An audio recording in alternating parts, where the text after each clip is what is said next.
That is, if you can call faith healing a profession. I think she's going to put that brochure in that trash bag with that sardine can and them paper cups, Coke cans, and crumbled paper napkins. But she don't. She put it in her pocketbook. One of them Moroccan leather pocketbooks. Look like real Moroccan leather, not that imitation Moroccan leather. Course, some people say that real Moroccan leather don't look no different from the imitation Moroccan leather. Course, the people that makes imitation Moroccan leather is more subtle and sophisticated than in the old days when you could tell imitation leather from real leather. You can buy you imitation purses these days, even Gucci, and think it's real. When she put that brochure in her pocketbook, though, I see one of them paperback books peeking out.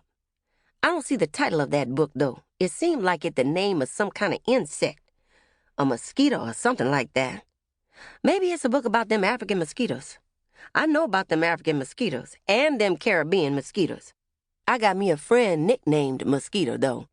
She ain't named after none of them African or Caribbean mosquitoes. Her real name Nadine. I don't call her Mosquito myself. I call her Nadine.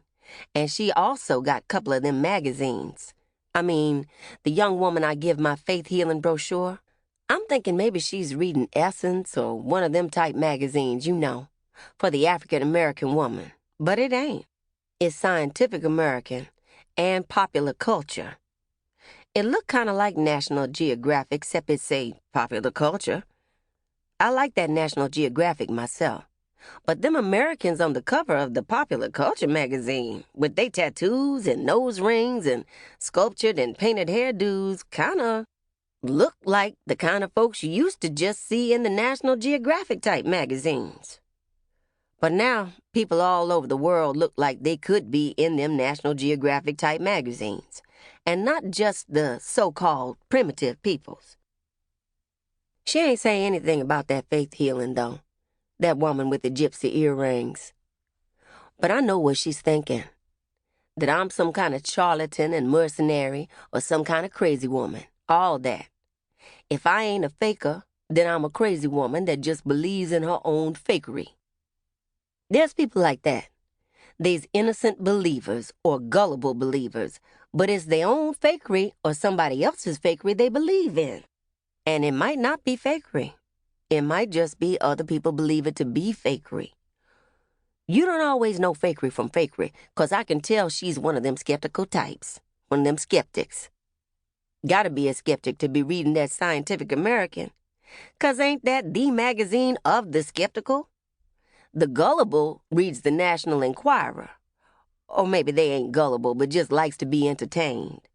Fictional science and popular fantasy. And a lot of movie stars. You's got to have a lot of movie stars in a magazine to interest popular culture. Maybe I'm a crazy woman, though, 'cause there's been plenty to say I'm crazy. But in the small tank town I'm going to, they'll welcome me. At least those who believe. The others, well, you know. When they witness the healings, then they'll come round. Most of them, anyway. In my head, I've already got pictures of my destination, as clear and vivid as if I was already there. And all them little southern and midwestern tank towns, they's all alike. I don't have to describe them little tank towns to you, 'cause they're all alike. I don't know why they call them tank towns, though. Them little towns, I think they call them tank towns on account of them water tanks.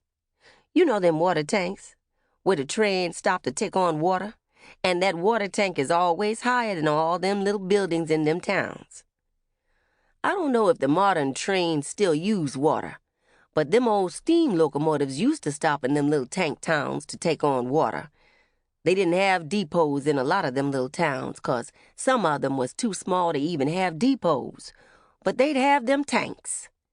In some of them little western and southwestern towns where there's always droughts, probably them tanks collects water for the people themselves, and not just for them trains. Sometimes the names of the towns themselves are printed on them tanks, you know, or the chief industry in the town sometimes use them to advertise theyselves. The chief industry might be wine making or cigar making or coal mining or tractor manufacturing, or maybe it's a cannery town. Then the name of the town's leading employer is on that tank. Maybe that's free advertising for that employee. To keep listening to this audiobook, I've left you a link in the description so you can do it at no cost thanks to Audible's 30-day free trial.